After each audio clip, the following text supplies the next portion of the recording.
From Montana's news leader, this is the MTN 530 News. I'm Brandon Warren, and coming up, we'll talk about the COVID-19 vaccine for kids ages 5 through 11. Something that would take a matter of minutes, students coming into the building, it took almost an hour. Hardin puts new school day policies in place after an online threat hinting at violence against the district. We take you inside the building. Good evening, everyone. Thanks for joining us tonight. I'm Jeanelle Slade. Well, a weekend threat closed the Hardin School District yesterday. Today, district officials reopening the doors, but with several new changes aimed at controlling the environment. We go to Casey Conlin in Bighorn County. This morning, the Hardin School District implemented a number of new policies in response to the weekend's possible threat.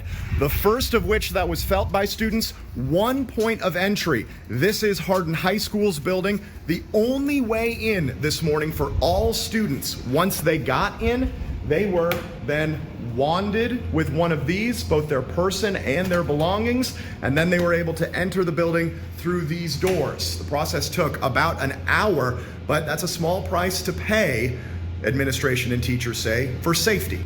We have to. I mean, that is really our number one priority, obviously the education of our students, but we got to keep them safe. Bighorn County sheriffs still do not know the credibility of Sunday morning's social media post that threatened potential serious harm to high school students and staff, so they're taking no chances. Deputies patrolled the halls throughout the day for an extra measure of security.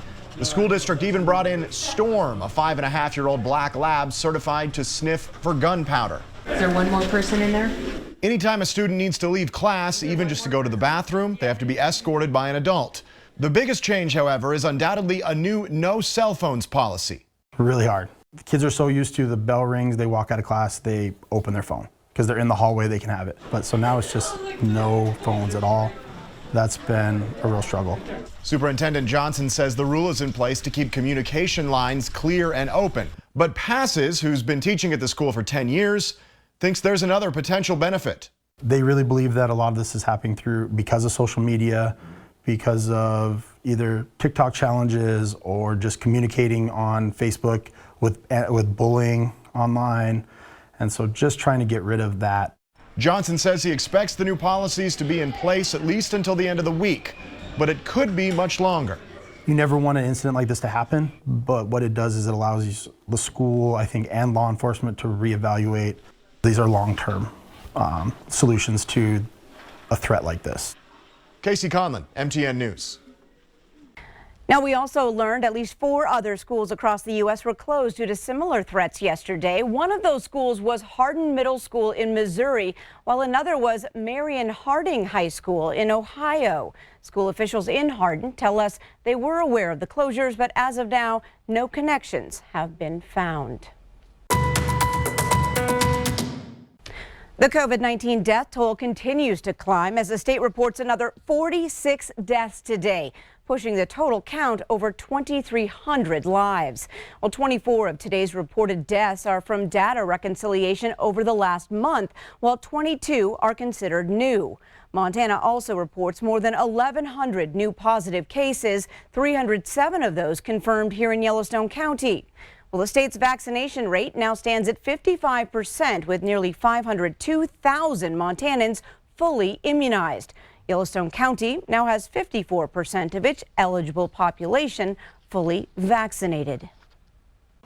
The COVID-19 vaccine may soon be available for children ages 5 through 11. If your child attends elementary school, it could just be a matter of days before they're eligible to receive the COVID vaccine.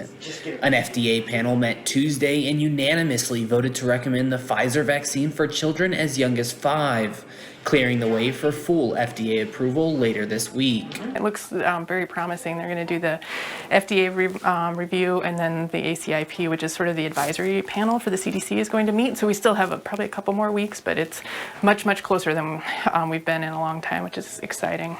The CDC is expected to meet next week to determine whether or not the vaccine will be granted full approval for the 5 through 11 age group. If approved, doses could be available as early as next week or the second week of November. So we absolutely will recommend it to everybody.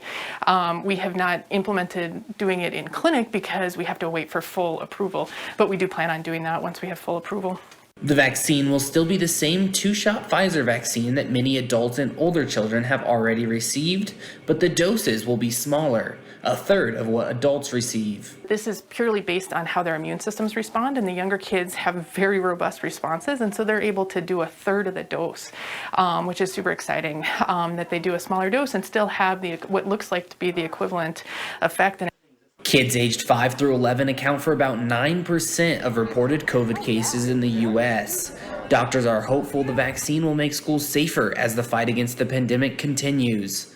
In Billings, Brandon Warren, MTN News. Joining us now, meteorologist Matthew Hidalgo. Matt, I hear the Magic City is going to feel more like the Windy City tomorrow. Yes, we are going to see some very gusty winds tomorrow. Could even see some breezy conditions through the evening. Let me break down those headlines for you. So today, a cooler day, temperatures in the 50s. Those showers have moved more east near the Montana-Dakota border. Breezy conditions tonight, and again, tomorrow is going to be a windy day. Let me show you some watches and warnings. So the Billings area will be in a high wind watch, could see gusts up to 60 miles per hour, and even west of Billings into the Livingston area could see them a bit stronger. So please be careful, might want to break out those windbreakers. Full forecast details in just a bit. New details released tonight in the September 25th Amtrak crash on the Montana High Line that left 3 passengers dead and 44 injured. The National Transportation Safety Board released its preliminary findings today. It concluded that the train was not speeding at the time of the incident, but did have its emergency brakes activated. The maximum allowable speed on the track was 79 miles per hour. Data from the locomotive's event recorder showed the traveling speed between 75 and 78 miles per hour. The locomotive and first 2 rail cars remained on the rail, while the final 8 rail cars all went off the track with 4 derailing on their sides. There is no information on why the emergency brakes were activated. The damage is estimated at more than $22 million. A prop gun and a real gun, well, at the end of the day, they're guns. People want to do Westerns. JP Gabriel and his company, Film Lights Montana, ran lighting for the upcoming film, The Old Way, a Western film with the same armorer as Rust, Hannah Gutierrez Reed, where Alec Baldwin fatally shot one and wounded another member of the crew. It really bothered me that I didn't feel like I knew what was going on. We weren't announcing guns that much. A couple times on the set, there was no announcement, and boom, boom, we had 2 blasts. But I saw Nicolas Cage turn around and go, "What the hell is going on? And this shouldn't be happening. Is anyone going to be announcing when the gun is in the air is going to be shot?" Because it scared him, and it got our attention. JP notes the safety measures when handling firearms on a set, the process to ensure it's cold before an actor points it in the air, at the ground, or they point it at another person. The gun is clear by opening it up, showing it off, that the chambers are open and clear. They even click through the hammer and shoot all 6 chambers or whatever the type of gun it is. The reload is then shown. This is a blank. We put it in. This is if it's a live gun, and that's where we're really having a lot of trouble. They're calling it the prop gun. That is misleading a lot of people. A prop gun is a gun. JP goes on to say that when he heard the news, one of the first things that he thought of was the armorer that they shared, Hannah. It's a tragedy that this is what happened, and she's going to be affected for the rest of her life, and I don't want to pile on, but I did feel like the people of Montana should know that this is happening right here, that we need to have gun safety. And we have to have the safety of the crew, and this is what can happen if we don't. In Bozeman, Jane McDonald, MTN News. Still to come on the MTN 530 News here on Q2. As Breast Cancer Awareness Month wraps up, tonight we hear from these sometimes unsung heroes who help patients in their fight to survive.